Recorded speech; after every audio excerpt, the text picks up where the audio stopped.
इरानाव गिलु बालु गिख्रांथाव मोनसे सोमावसारनाय सोलिगासिनो दं। नोंथांमोना निउस नायदोंबा नुदों जानांगौ, निउस पेपार बा टिभि निउस बा ससियेल मिडिया निउसफ्राव नुदों जानांगौ। ओरैबायदि सोमावसारनाय जादों, सुबुंनि सोमावसारनाय, मास मुभमेन्ट। गोबां मानसिफ्रा थैबाय, गोबां मानसिफोरखौ सरकारा एरेस्ट खालामबाय आरो गोबां मानसिफोरा गाज्रि जखम जाबाय दासिम। बे सोमावसारनाया मानि थाखाय जादों बेनि सोमोन्दै जेसे हायो सुंद' भिडिअनि गेजेराव नोंथांमोननो बुंनो नाजादों। मोनसे रेफारेन्स होना लाग्रोबाय नोंथांमोननो, जेरैबायदि आसामाव गिलु बालु आन्दलन जादोंमोन कानि हेंथायै, जेराव माने साब्रै साबा मानसिफ्रा थैदोंमोन, माखासे मानसिफ्रा जखम जादोंमोन आरो आसाम नाङैनो गिलु बालु गिख्रंथाव सोमावसारनाय जादोंमोन। थिग बेबायदिनो इरानावबो दायो हादोर नाङैनो बेबायदि गिलु बालु गिख्रंथाव सोमावसारनाय जागासिनो दङ। मानि थाखाय जादों नोंथांमोना मिथिगौबो जानो हानाय, मिथिगौब्ला नोंथांनि थाखाय बे भिडिअ नङा। जायफोरा मिथिया नैबे भिडिअ नोंथांनि थाखाय इम्पर्टेन्ट, मानोना कारेन्ट एफेयार्सनि सोमोन्दै गावखौ आपडेटेड लाखिनाया जोंनि थाखाय गोनां। बे इराननि गिलु बालु गिख्रंथाव सोमावसारनाया जादों सरकार आरो कमन पिपोलफोरनि गेजेराव, माने सरकारनि मोनसे आयेननि हेंथायै सुबुंफ्रा सोमावसारदों। बे आयेना जाबाय हिजाब आयेन। हिजाब माने जाबाय मुस्लिम कमिउनिटिनि मोनसे ड्रेस, मोनसे खसाब। आरो बे हिजाबा माबायदि नोंथांमोना स्क्रिनाव नायना लाजागोन, आं बुंनोबो नागिरदों। हिजाबा जाबाय मोनसे खसाब,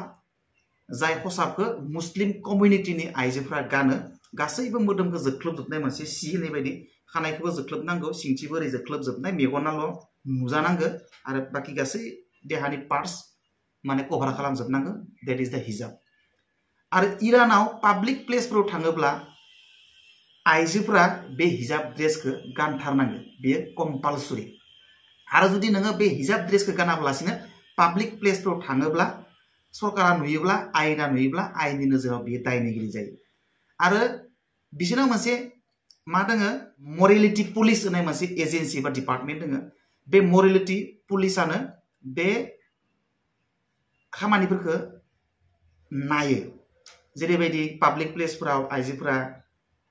नेमखान्थि बायदि हिजाब ड्रेस गानदोंना गानाखै, बा बिसोरना मोनसे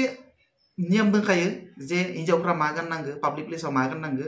मरेलिटि पुलिसनि डिउटियानो बेनो। एक्सट्रा मोनसे एजेन्सि बियो, मरेलिटि पुलिसा बेखौनो चेक खालामखायो पाब्लिक प्लेसाव हिन्जावफ्रा माने बे हिजाब गानदोंना गानाखै, खानायनि स्टाइलखौ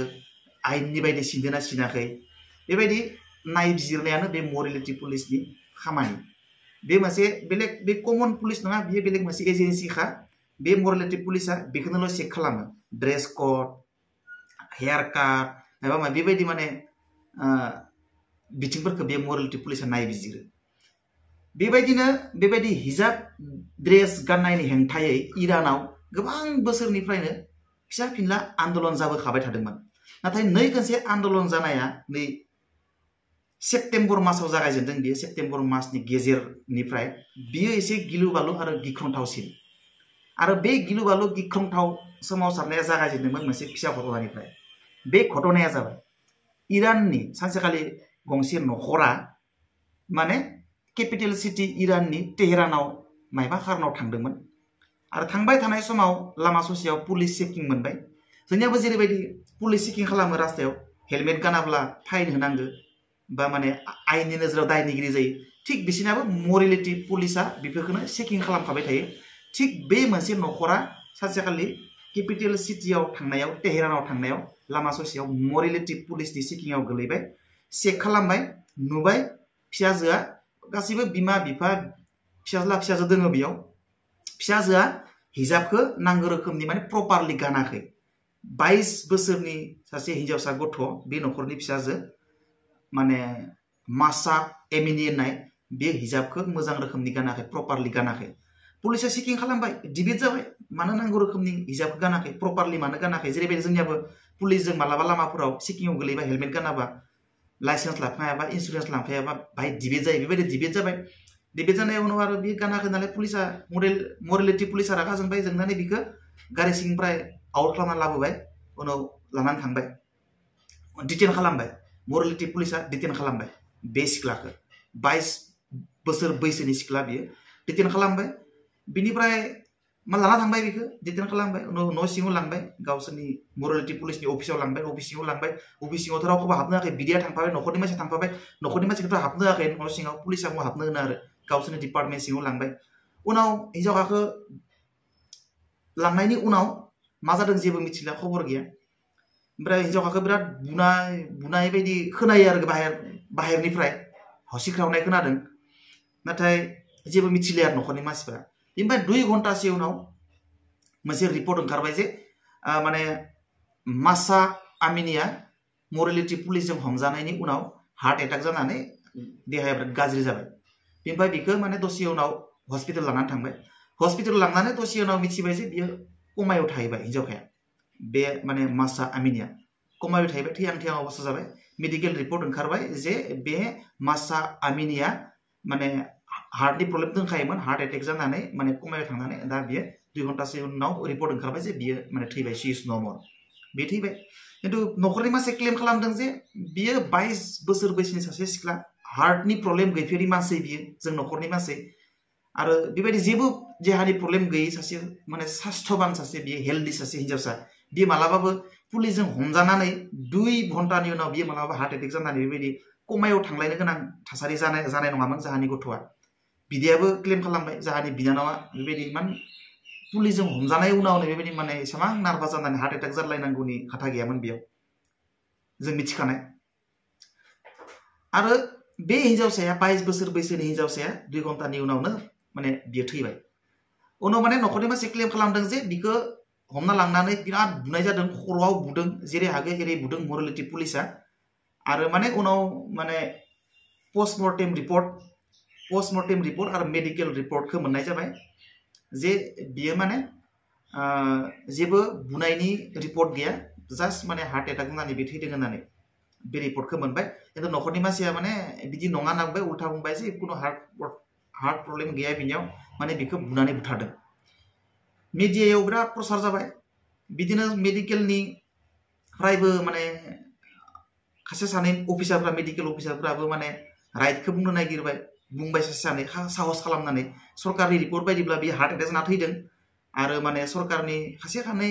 बे मेडिकेलनि अफिसारफ्राबो सासे सानै माने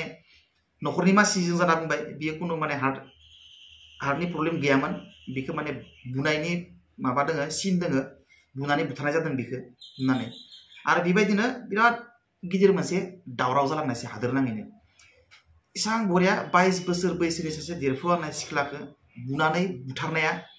माने रावनिबो थाखाय रायजो राजाफोरनि थाखाय सहायथावना जायाखैमोन आरो बेबायदिनो बिराद माने गोसारलांबाय हादोर नाङैनो गोसारबाय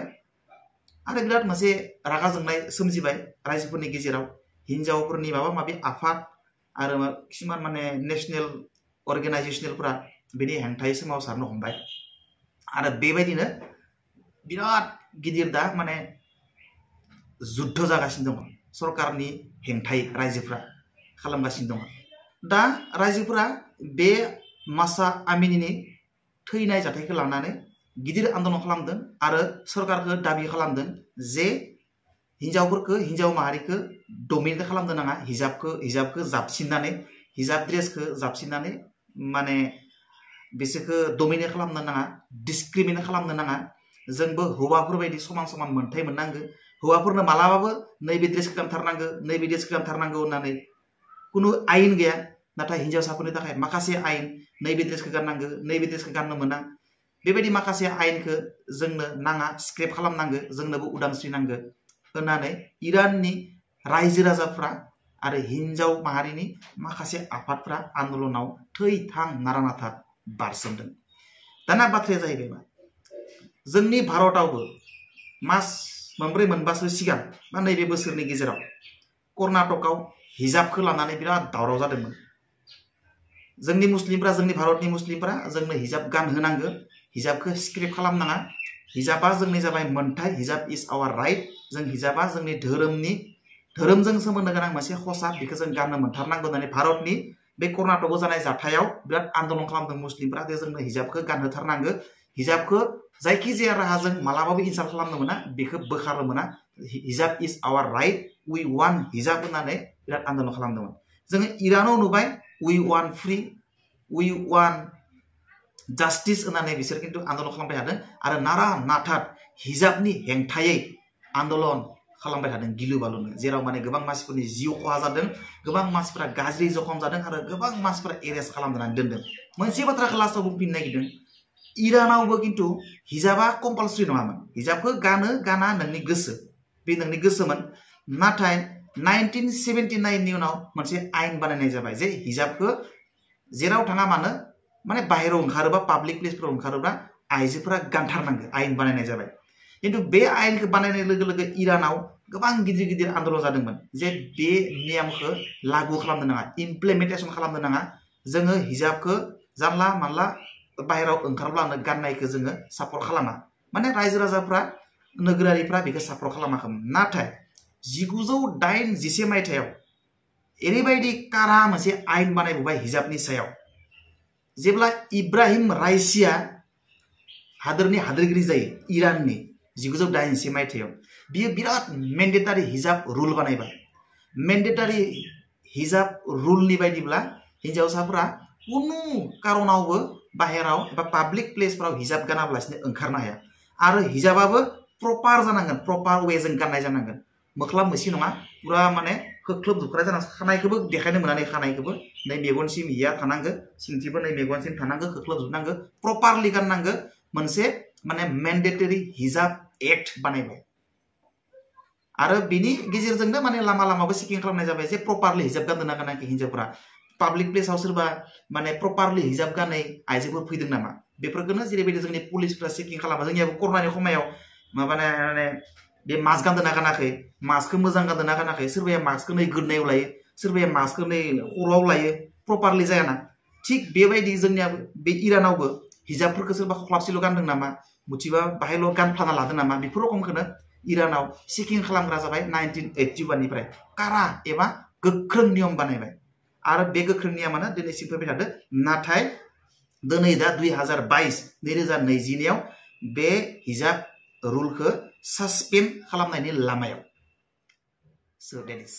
bye bye